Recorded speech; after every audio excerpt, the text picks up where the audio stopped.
सर्वसाधारणपणे अशी समजूत आहे की फक्त आणि फक्त गरुडच सापाची शिकार करतो, विषारी असेल तरी.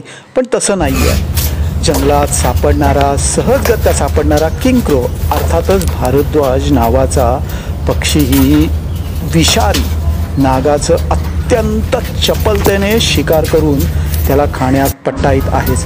एक सहज प्रश्न उभा राहतो की सापासारख्या विषारी प्राण्याला हे पक्षी, साधे पक्षी का घाबरत नाहीत एवढीशी असून सुद्धा? तर त्याच्या पाठीमागे या पक्ष्यांना मिळालेली दैवी देणगी सर्वात महत्त्वाची.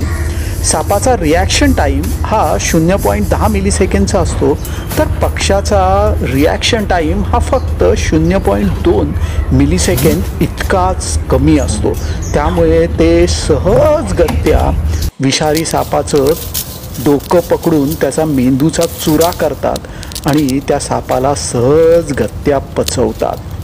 हे करण्याकरता ते जे चलाखी दाखवतात ती अक्षरशः अप्रतिम.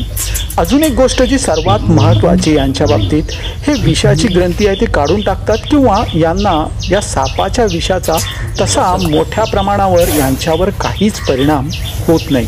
फक्त लक्षात असू द्या की फक्त गरुड आणि गरुडच विषारी सापाची शिकार करून खातो असं नाही, तर हा सर्वसाधारण कावळ्यासारखा दिसणारा पण 2 पंखांना सोनेरी रंग असणारा भारद्वाज किंक्रो ही सापाची अगदी सहजगत्या शिकार करतो आणि त्याला पचवतोही.